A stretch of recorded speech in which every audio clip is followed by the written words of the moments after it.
Cette histoire est inspirée d'un véritable drame survenu en Russie. Deux avions se percutent à plus de 5000 mètres d'altitude et en une fraction de seconde, les deux appareils sont réduits en morceaux.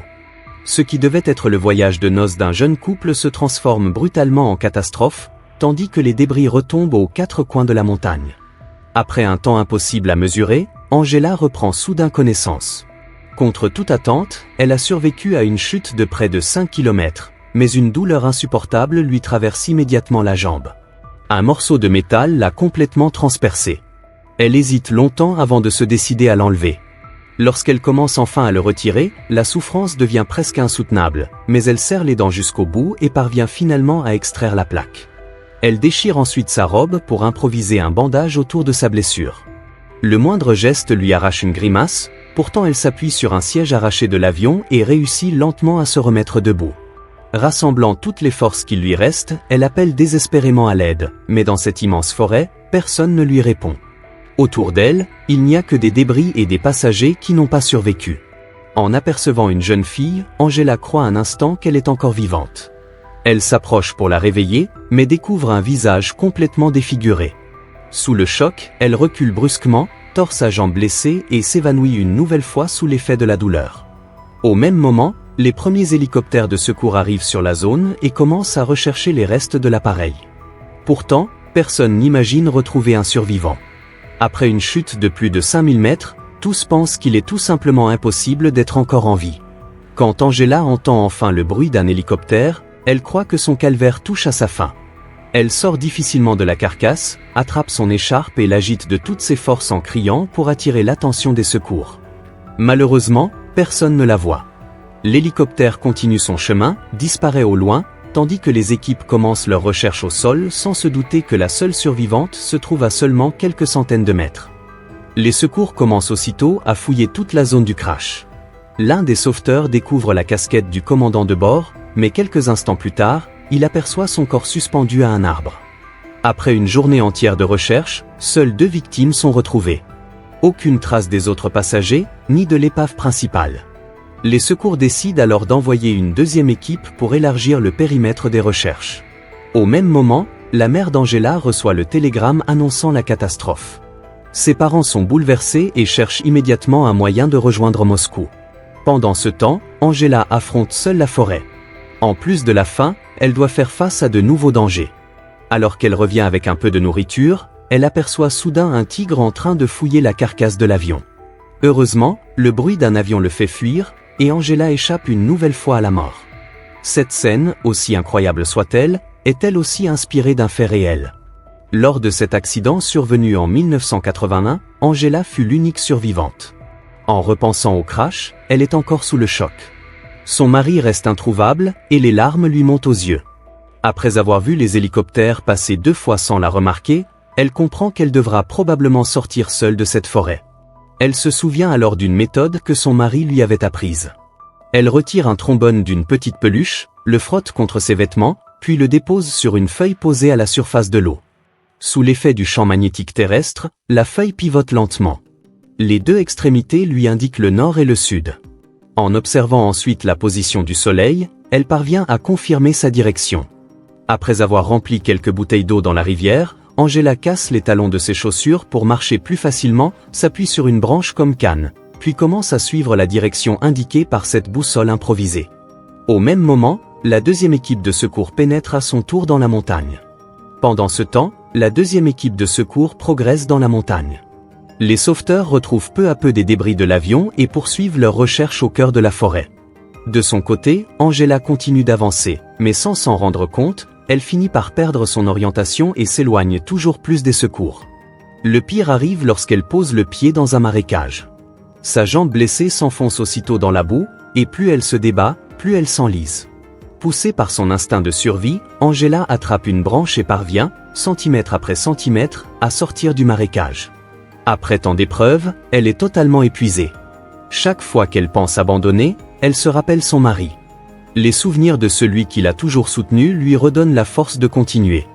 Pendant plusieurs jours, les secours poursuivent leurs recherches sans relâche. Ils ne retrouvent que quelques débris et plusieurs victimes. Si rien n'est découvert le lendemain, l'opération sera définitivement interrompue. Mais Angela, elle, refuse d'abandonner. Seule au milieu de la forêt, elle continue de lutter pour survivre. À peine sortie d'un danger, un autre surgit. Un tigre est allongé juste devant elle.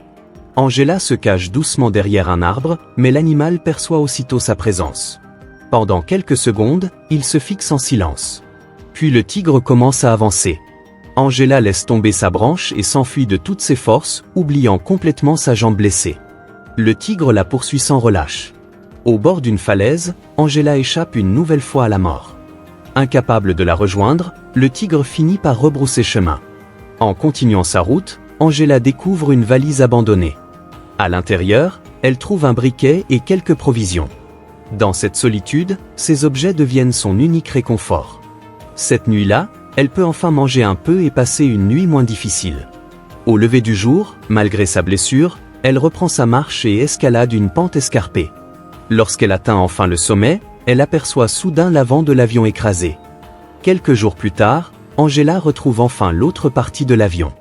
Sans perdre une seconde, elle traîne sa jambe blessée jusqu'à une rivière au courant violent. Son seul objectif est de retrouver son mari. Elle avance avec prudence, mais sa blessure finit par la trahir. Le courant l'emporte presque. Après une longue lutte, elle réussit finalement à s'agripper à un énorme rocher et échappe de justesse à la noyade. Une fois sur l'autre rive, elle cherche son mari partout. Mais il n'y a que le corps du pilote, déjà en décomposition. Puis, au milieu des débris, une découverte inattendue lui redonne espoir, un pistolet lance-fusée et 2 fusées de détresse. Sous le coup de l'émotion, Angela charge immédiatement une fusée et la tire vers le ciel, en espérant attirer les secours. Mais quelques instants plus tard, elle réalise son erreur. Si un hélicoptère passe plus tard, elle n'aura plus aucun moyen de se signaler. Elle décide donc de conserver précieusement sa dernière fusée. Pendant ce temps, les équipes de secours poursuivent leurs recherches, mais plusieurs jours passent sans le moindre résultat. Alors qu'ils s'apprêtent à abandonner définitivement, les parents d'Angela rencontrent les responsables des opérations. Son père leur montre une photo de sa fille. Il explique qu'elle vient de se marier et que personne n'a retrouvé son corps. Peut-être est-elle encore en vie. Il les supplie de prolonger les recherches de quelques jours. Au même moment, Angela lutte toujours contre le froid. En ramassant des branches pour allumer un feu, elle découvre que son briquet ne fonctionne plus. N'ayant plus aucune autre solution, elle glisse un sac plastique sur sa tête pour conserver un peu de chaleur et passer la nuit. Le lendemain, Angela reprend sa route malgré la douleur. Soudain, elle aperçoit un sac suspendu aux branches d'un arbre. En s'approchant, elle reconnaît immédiatement le sac à dos de son mari. À l'intérieur, elle retrouve leurs affaires personnelles ainsi que plusieurs souvenirs de leur voyage. Les larmes lui montent aussitôt aux yeux. Mais la pluie commence à tomber. Elle range soigneusement le sac et décide d'emporter toutes les affaires de son mari, malgré son épuisement. Boitant à travers la forêt, Angela continue d'avancer jusqu'à apercevoir un corps au loin.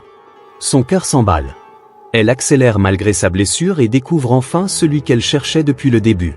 C'est bien son mari. Sans hésiter, elle descend jusqu'à lui et le serre une dernière fois dans ses bras. Malheureusement, ses blessures étaient trop graves. Il est mort depuis plusieurs jours. Au même moment, un hélicoptère de secours survole une nouvelle fois la région.